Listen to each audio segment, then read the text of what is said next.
A bet to humiliate the human went wrong, now he's their greatest hero. The unworthy champion. The impact threw Thaddeus across the command deck, his head colliding with a bulkhead as warning sirens wailed. Blood trickled down his temple while emergency lights bathed the crashed ship in crimson. He was just a navigation technician, a nobody who'd taken this job on the exploration vessel Horizon because nobody else wanted to venture this far into uncharted space. Now he understood why.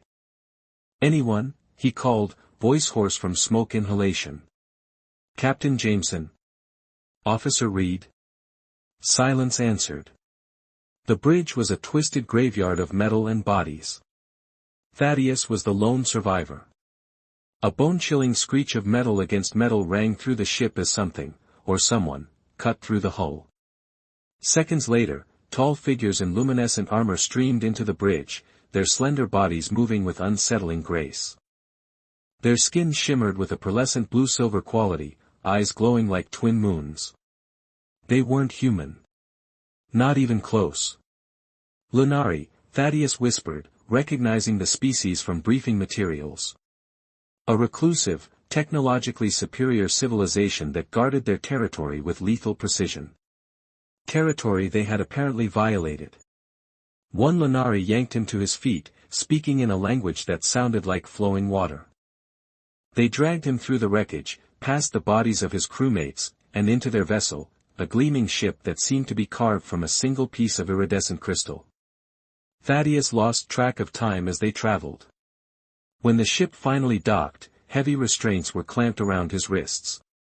The Lunari guards marched him through corridors that seemed to breathe, walls pulsing with internal light. They entered an enormous chamber where hundreds of Lunari stood in concentric circles, all facing a raised dais. Upon a throne that appeared to be carved from pure moonlight sat a being of imposing presence. The Emperor of the Lunari, Thaddeus presumed. His face was angular, severe, crowned with crystalline protrusions that formed a natural crown. Beside him stood a female Lunari with similar features, her expression one of calculated disdain. "The human trespasser," announced a Lunari in surprisingly perfect English. "The sole survivor." The Emperor's voice rumbled through the chamber. "Why waste resources on a cell?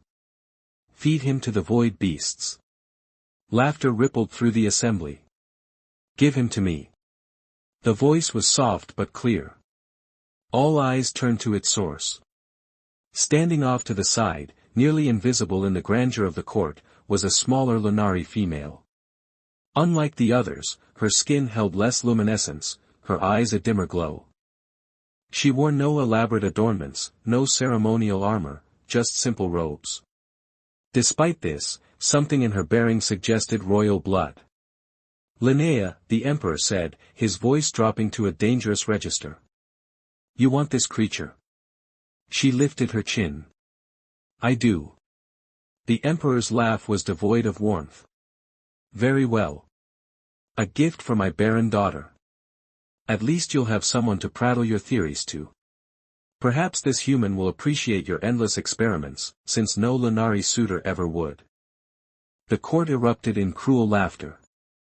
The female beside the throne, clearly another royal, smirked with particular malice. Thaddeus watched as Linnea approached him, her face a careful mask. She took his arm with surprising gentleness, her touch cool against his skin. "Come," she murmured, guiding him away from the throne room. They traversed countless corridors, each more bewildering than the last. Thaddeus stumbled alongside her, his mind racing. Was he a pet now? A slave? Some sort of experiment? Finally, they reached what appeared to be living quarters, modest by the standards of what he'd seen of the palace, but still alien in design. Curved walls housed floating shelves of strange devices and ancient-looking tomes. A simple bed, a workstation with holographic displays, various machines whose purposes he couldn't begin to guess. "You'll stay here," Linnea said, her English stilted but understandable. Thaddeus collapsed onto the floor, his legs finally giving out. "Why?" he asked, voice barely above a whisper. "Why did you save me?" She studied him for a long moment. I'm not certain. Hours passed in awkward silence. Linnea brought him food, strange fruits with impossible colors and bread that seemed to shimmer. She sat across the room, watching him with those dimly glowing eyes. I'm not like them, she said suddenly. I don't belong here. I cannot bear children, so I have no value. Thaddeus looked up from his meal. Thank you, he said simply. For saving my life. Her eyes widened slightly. No one has ever thanked me before. Over the next few days, Thaddeus learned more about his strange savior. Princess Linnea was the emperor's youngest daughter, born with what the Lunari considered a genetic defect, infertility. In a culture where lineage and progeny were paramount, she was considered less than worthless. She'd turned to science and research, becoming a brilliant mind that nobody listened to. No Lunari treated Thaddeus as more than vermin, except Linnea. Each morning, she would bring him food and ask, "Did you sleep well?" Her English improved daily, and they fell into a routine of cautious conversation. On the seventh night, everything changed. The 3 moons of the Lunari homeworld aligned, casting an eerie crimson glow through the crystalline architecture of the palace. Outside, Thaddeus could hear the sounds of festivities, music unlike anything human ears had heard before, laughter, celebration. Linnea appeared at his door, more animated than he'd ever seen her. Come with me, she whispered. She led him through hidden passages beneath the palace, descending into cooler, darker spaces where the walls no longer pulsed with light. They reached a heavy door that Linnea unlocked with a complex series of gestures. It swung open to reveal an astonishing sight. A laboratory. Not just any laboratory, a fusion of Lunari technology and what appeared to be equipment from a dozen different alien civilizations. Holographic displays floated in midair, showing complex genetic sequences. Ancient tablets covered in indecipherable script sat alongside cutting-edge machines. I've been studying myself, Linnea said, activating a central console that bathed the room in blue light. My condition. I don't believe it's natural. She brought up a 3-dimensional model of her DNA, rotating slowly in the air. I've consulted every healer, every ancient text. They call me cursed, flawed. But I believe something else is at work. Thaddeus stared at the model, fascinated. Despite being human, he'd had extensive training in xenobiology, necessary for his exploration missions. Something in the genetic structure caught his eye. What's this? He asked, pointing to an unusual configuration in the DNA strand. Linnea's head snapped toward him. You see it too. This doesn't look natural, Thaddeus said, examining the strange lock-like structure. It appears artificial, like a blocker of some kind. That night marked the beginning of their partnership.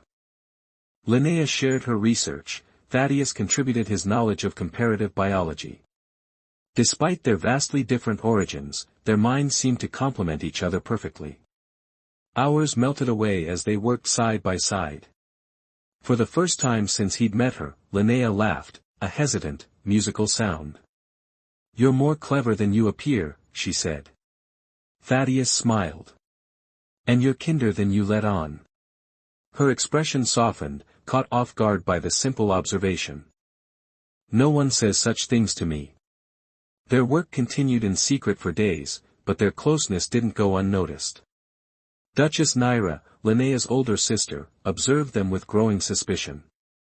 Unlike Linnea, Naira was everything a Lunari royal should be, powerful, fertile, ruthless.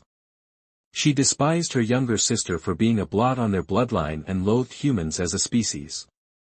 The defective one schemes with the vermin, she whispered to the palace guards. Watch them. In their laboratory sanctuary, Linnea and Thaddeus made a breakthrough. The genetic blocker in Linnea's DNA wasn't a birth defect, it was deliberately placed there. Why would someone do this to you? Thaddeus asked, horrified. Linnea's expression darkened.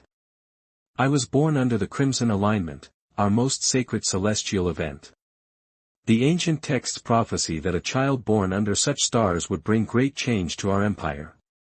She looked away. Change frightens those in power. Your own father did this to you? Thaddeus whispered. She nodded, her voice barely audible. He feared what I might become. Working together, they created a solution, nanobots that could dismantle the artificial genetic blocker. It was risky, potentially fatal, but Linnea was resolute. Are you sure? Thaddeus asked, holding the injector. Her eyes met his, no longer dim but burning with determination. For the first time, I choose my own destiny. When the nanobots entered her system, Linnea's body convulsed, golden energy pulsing through her veins.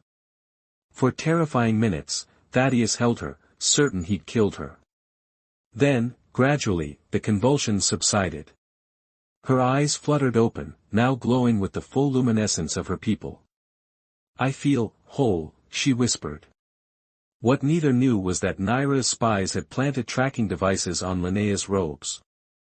The Emperor now knew everything, about their experiments, their growing closeness, and what they had done.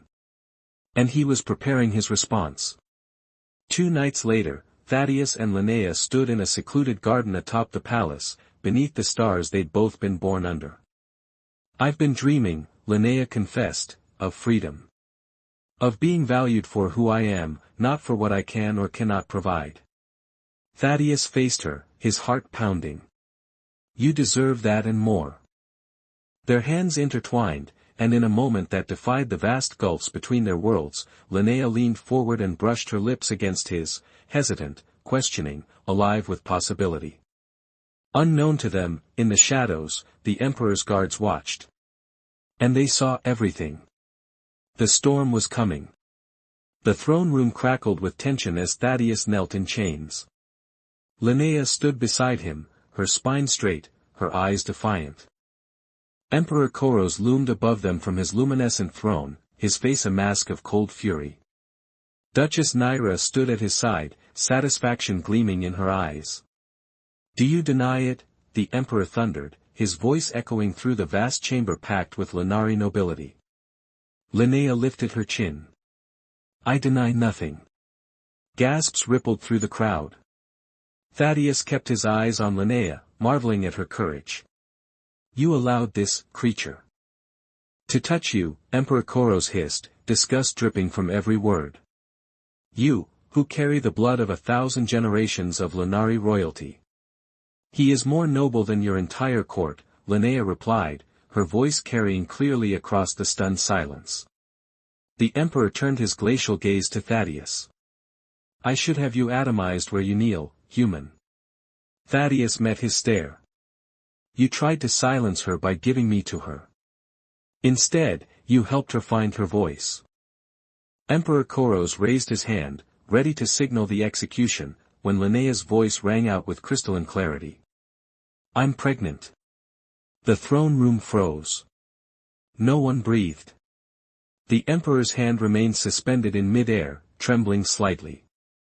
What did you say? He whispered. I'm pregnant, Linnea repeated, her hand instinctively moving to her abdomen. With his child. Chaos erupted.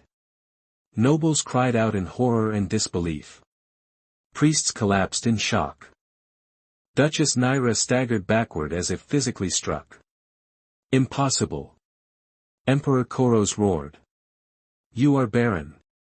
Flawed from birth. Linnea's gaze didn't waver. No. I was made barren by your command. I broke the chains you placed upon me. The Emperor's body shook with rage, his luminescence flaring violently. Before he could speak, an ancient Linari stepped forward from the crowd. His robes marked him as one of the most venerated priests of their civilization. The Crimson Prophecy, the priest intoned, his voice quavering. A union of stars and earth. A child of 2 worlds to bring the great change. That prophecy is forbidden. Emperor Koros snarled. The priest met his gaze unflinchingly. Yet she stands before us, carrying the air of 2 galaxies. Thaddeus reached for Linnea's hand, finding her trembling fingers with his own. She squeezed back and whispered, whatever happens, I am no longer afraid. The emperor stared at them for one long, terrible moment, then turned and stormed from the throne room, his robe snapping behind him like a whip. In his private chambers, Emperor Koros paced like a caged predator. His rage had crystallized into something cold and deadly. He summoned Captain Vex, leader of his shadow assassins. "Tonight," he ordered, "ensure that neither the human nor my daughter, nor the abomination she carries, survives until dawn." Vex bowed low. "It shall be done, my emperor." Thaddeus sat with Linnea in her quarters, their hands entwined. Her body occasionally trembled, but her eyes remained fixed forward. "He will come for us," she murmured. "He cannot allow us to live." "Then we run," Thaddeus urged. Linnea shook her head. "There is nowhere in the Empire beyond his reach." A soft clicking sound outside the door made Linnea's breath catch. "They're here." The door burst open. A silver dagger flew through the air toward Thaddeus's face. He ducked, the blade missing him by inches before embedding itself in the wall. 3 figures in midnight armor stepped into the room, their faces concealed behind featureless masks. "The Emperor sends his regrets," one assassin whispered, voice like sand over stone. Thaddeus grabbed a metal rod from Linnea's work table, no proper weapon, just desperate improvisation. Linnea stood behind him, her hands beginning to emit a faint glow. "If we die tonight," she said quietly, "we die together." The first assassin attacked with inhuman speed. Thaddeus parried the blow, but the rod shattered, pain lancing up his arm. He staggered back, dodging another strike before countering with raw, desperate strength. The second assassin lunged for Linnea, blade extended, but suddenly flew backward as if struck by an invisible force.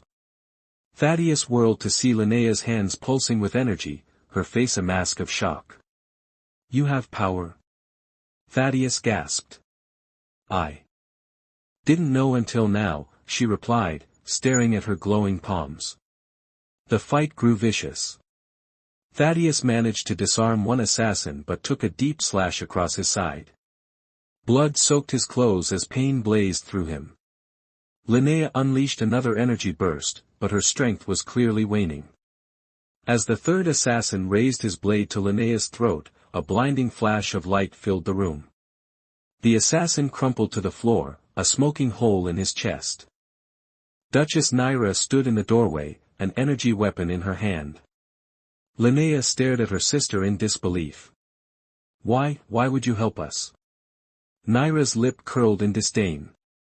"Don't mistake this for affection, sister. Killing a pregnant royal heir, even one carrying half-human filth, would destabilize our entire empire. I'm cruel, not stupid." She turned and left without another word.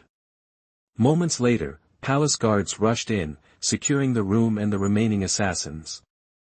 Thaddeus collapsed to his knees, blood pooling beneath him. Linnea cried out, dropping beside him. "He's bleeding too fast." That night, word spread through the palace like wildfire.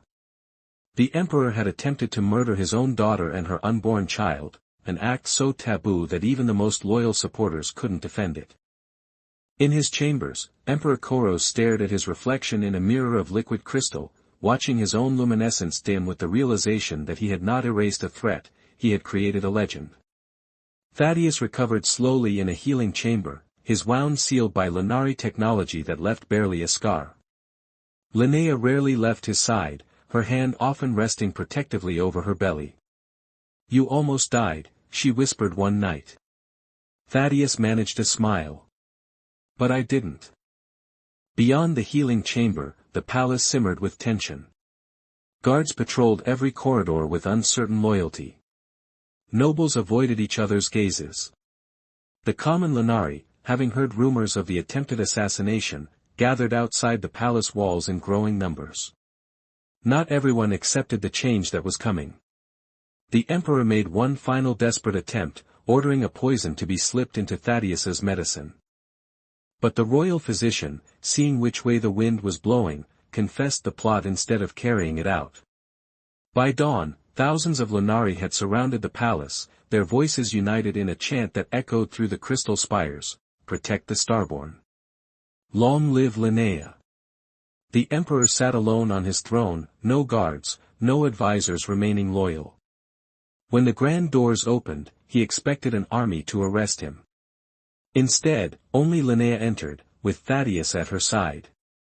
Both wore robes of shimmering white and silver, symbolic of new beginnings in Lunari culture. "I've not come for vengeance," Linnea said, her voice gentle but firm. "Then why come at all?" Emperor Koros asked, his once commanding presence diminished. "To end this, not with blood, but with truth." Thaddeus activated a crystal orb, projecting holograms of the emperor's own words ordering their assassination, the poison plot, and, most damning, ancient records of his order to genetically suppress Linnea's fertility at birth. As the projections faded, the doors opened again. This time, the high priests entered, followed by the court, the nobles, the guards, and representatives of the common people. All had witnessed the evidence. The emperor looked at the faces of his subjects and saw no ally among them. Slowly, he removed the crystalline crown from his head and let it fall to the floor with a resounding clang. "I was afraid," he admitted, his voice barely audible. "Afraid of the prophecy. Afraid she would overshadow me. Afraid the people would love her more than they loved me." He lifted his gaze to Linnea. "And they do." Linnea approached the throne and picked up the fallen crown. Instead of placing it on her own head, she held it toward the assembled crowd. "I stand here not because of royal blood," she announced, "but because I chose compassion over cruelty, life over fear, love over control." She turned to Thaddeus. "This human, given to me as a punishment, gave me the greatest gift instead, hope for a future I never thought possible." The crowd erupted in cheers. The high priest stepped forward. "By the ancient laws of succession and the will of our people," he declared, "a new queen rises." Guards bowed their heads. Nobles knelt. Even Duchess Naira, calculating as ever, bent her knee. The emperor himself sank to the ground, abdication complete. Days later, the greatest celebration in Lunari history illuminated the night. For the first time, humans and Lunari stood together, united by the most unlikely of bonds. Ambassadors had already arrived from Earth, seeking to establish formal relations with the empire that would soon be governed by a child of both worlds. Queen Linnea and her consort Thaddeus stood on the highest balcony of the palace, hands clasped as they gazed out at their people. The three moons of the Lunari world aligned once more, their light no longer blood-red but a harmonious golden glow, a celestial blessing. "Are we ready for this?" Linnea asked, looking at the vast responsibility before them, bridging two civilizations, raising a child unlike any other, healing ancient wounds. Thaddeus smiled, squeezing her hand. "We were born under different stars, but they led us to the same place. Yes, we're ready." Below them, humans and Lunari continued their celebration, no longer separated by fear or prejudice.